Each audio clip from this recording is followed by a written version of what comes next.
Hello बच्चों, I welcome you all to Alina Botany classes and today we are dealing with another topic of biology that is viruses. आज हम viruses को start कर रहे हैं जो कि माइक्रोबायोलॉजी का एक टॉपिक है। सो बच्चों देखो, viruses को start करने से पहले सबसे पहले हम उसके जनरल फीचर्स पढ़ लेते हैं और देख लेते हैं कि इसको किसने डिस्कवर किया था, मतलब इसकी हिस्ट्री के बारे में देख लेते हैं। तो जो वायरस होता है उसको 1885 में लुइस पाश्चर ने टर्म दिया था वायरस। ठीक है, लुइस पाश्चर एक साइंटिस्ट थे जिन्होंने वायरस टर्म दिया था। And viruses was discovered by Ivanovsky. Viruses को इवानोवस्की ने डिस्कवर किया था जो कि एक रशियन साइंटिस्ट थे और उन्होंने 1892 में वायरसेस को डिस्कवर किया था। Let's talk about the definition of viruses. तो एंथ्रोलॉफ के अकॉर्डिंग जो वायरसेस होते हैं वो वायरसेस होते हैं। वायरसेस इंटरलिंक्ड होते हैं लिविंग ऑर्गेनिजम्स के बीच में और नॉन लिविंग ऑर्गेनिजम्स के बीच में। वायरसेस अल्ट्रास्कोपिक स्ट्रक्चर होती हैं। इनका डायमीटर 2 nm से 300 नैनोमीटर होता है। इसके अलावा जो वायरसेस होते हैं वो हाईली पैथोजेनिक होते हैं। मतलब पैथोजन का मतलब होता है डिसीज कॉजिंग ऑर्गेनिज्म होते हैं, मतलब डिसीजेस को बहुत बुरी तरीके से कॉज करती हैं। वायरसेस के पास न्यूक्लिक एसिड होता है जो कि प्रोटीन कोट से एनवलप्ड होता है। वायरोलॉजी एक ब्रांच है साइंस की जिसमें हम वायरसेस के बारे में पढ़ते हैं और जो वायरसेस होती हैं वो होस्ट सेल के अंदर रेप्लिकेट करती हैं। Let's talk about the characteristics of viruses which is very very important for your exam point of view. So बच्चों देखो, पहला पॉइंट है साइज, कि वायरस का साइज कितना होता है। तो वायरसेस की साइज की बात करें तो वायरस जो होता है वो बैक्टीरिया से छोटा होता है। वो लाइट माइक्रोस्कोप से नहीं देख सकते हम उसको। उनका डायमीटर 200 आर्मस्ट्रॉन्ग होता है। दूसरा है हमारा मेटाबॉलिज्म। तो वायरसेस जो होती हैं वो होस्ट सेल के अंदर ही रेप्लिकेट करती हैं। उनके पास न्यूक्लिक एसिड होता है और प्रोटीन की कोट होती है जो कि अनमेटाबॉलिक होती है और ये मेटाबॉलिकली इनएक्टिव होते हैं। Let's talk about the structure of viruses.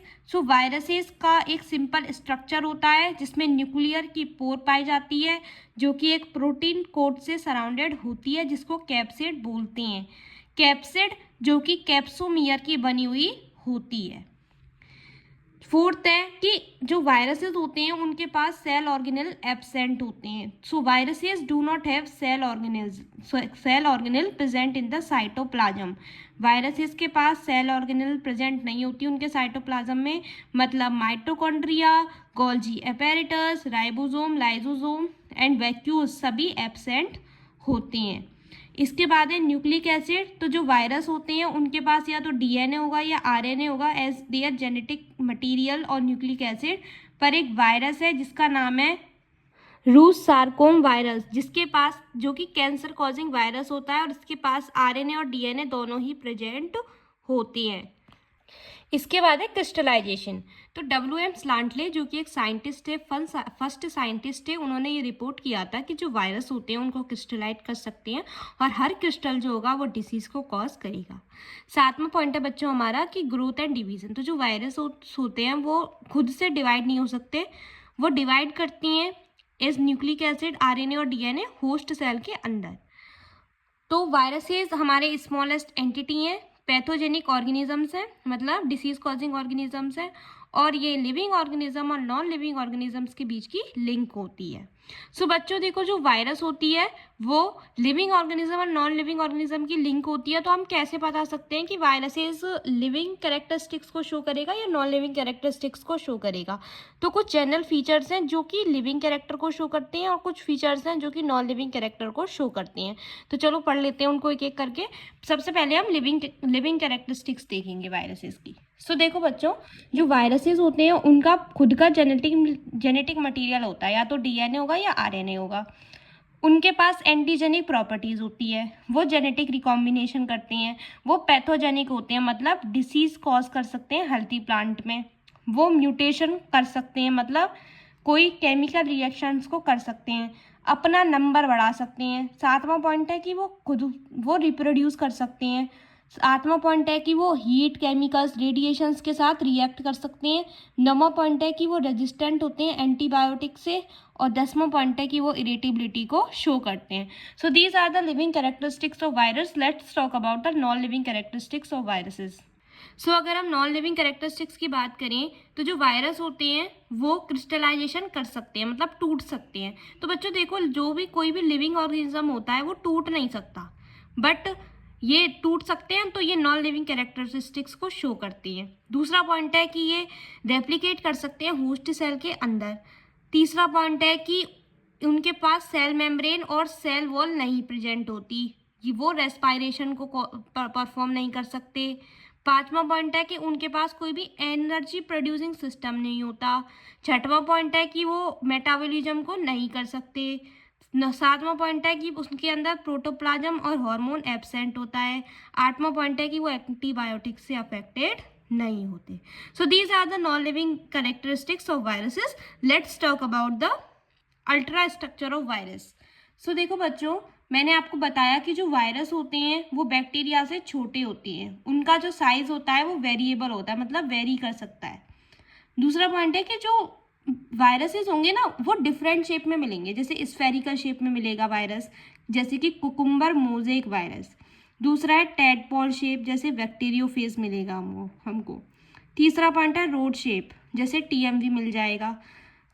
चौथा पॉइंट है क्यूबिकल शेप, जैसे वैक्सीन मिल जाएगी क्यूबिकल शेप की। बुलेट शेप वायरस मिल जाएंगे, जैसे रेबीज वायरस। ब्रिक शेप मिल जाएगा, जैसे पॉक्स वायरस। सो देखो, डायग्रामेटिक रिप्रेजेंटेशन से आपको समझाती हूँ। सो देखो, फर्स्ट वायरस है हमारा जो कि स्फेरिकल शेप का है, दिस इज, जो कि है कुकुम्बर मोजेक वायरस, और उसकी शेप ऐसी होती है।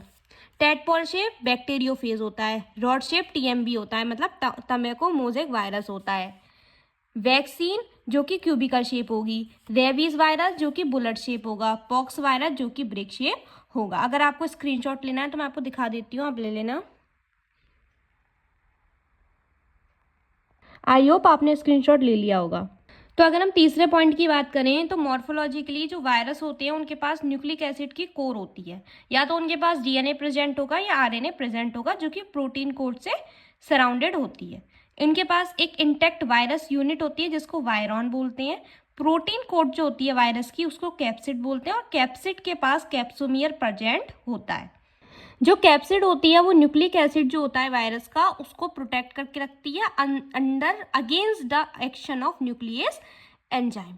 सातवां पॉइंट है कि जो प्लांट वायरस होते हैं उनके पास सिर्फ एक ही तरीके का प्रोटीन होगा, जिसको हम क्या बोलेंगे, प्रायोन बोलेंगे। आठवां पॉइंट है कि जो प्रोटीन सब यूनिट्स होती हैं वायरसेस की वो स्पाइरली अरेंज होती हैं और एलिंगेटेड होती हैं वायरस की, और वो पैक्ड होती हैं on the side of polyhedral particle of spherical virus. जो most of the plant virus होते हैं बच्चों वो आरएनए होते हैं, उनमें से कुछ के पास डीएनए जेनेटिक मटेरियल होगा। एक्सेप्शन जैसे कि एक वायरस है रूस सार्कोमियर वायरस, जो कि मैंने आपको पहले भी बताया था कि ये एक ऐसा वायरस है जिसके पास सिर्फ और सिर्फ DNA as their genetic material होता है। तो एक ये कैंसर कॉजिंग वायरस होता है और इसके पास आरएनए एंड डीएनए दोनों ही प्रेजेंट होते हैं एज देयर जेनेटिक मटीरियल। 10वां पॉइंट है कि जो न्यूक्लिक एसिड होता है बच्चों वो सिंगल स्ट्रैंडेड या डबल स्ट्रैंडेड होता है। न्यूक्लिक एसिड को हम प्रेजेंट कर सकते हैं सिंगल कंटिन्यूअस स्ट्रैंड से, जिसको मोनोपार्टाइड बोलते हैं। किसी भी पार्टिकल में या तो 2 पीस प्रेजेंट होंगे उसको बाईपार्टाइड बोलेंगे, किसी में बहुत सारे पीसेस प्रेजेंट होंगे उसको मल्टीपार्टाइड बोलेंगे, है ना, किसी वायरल पार्टिकल्स में। सो 12वां पॉइंट है हमारा कि जो बाई और मल्टीपार्टाइड वायरस होते हैं वो स्प्लिट जीनोम वायरसेस होते हैं। 13वां पॉइंट है, this is will be the last point of ultra structure of virus. So देखो, जो एलोंगेटेड वायरस होती है उनके पास न्यूक्लिक एसिड की जो क्वांटिटी होती है वो बहुत कम होती है, ठीक है बच्चों। सो स्फेरिकल वायरस जो होते हैं उनके पास ज़्यादा क्वांटिटी होती है न्यूक्लिक एसिड्स की। So this is all about the ultra structure of virus, general features of virus और शेप ऑफ वायरस। अगली वीडियो में हम इकोनॉमिक इम्पॉर्टेंस पढ़ेंगे वायरसेस की। अगर आपको ये वीडियो पसंद आती है तो प्लीज़ वीडियो को लाइक कर देना और मेरे चैनल को सब्सक्राइब कर देना और अपने दोस्तों के साथ भी शेयर कर देना, ठीक है। और अगर कोई पार्टिकुलर टर्म समझ नहीं आई है तो कमेंट करके बता देना, मैं नेक्स्ट वीडियो में 100% उस टर्म को सॉल्व करूँगी। सो बच्चों, जब तक आज के लिए बस इतना ही। कल इकोनॉमिक इम्पोर्टेंस ऑफ वायरस को डील करेंगे। ओके, चलिए बाय।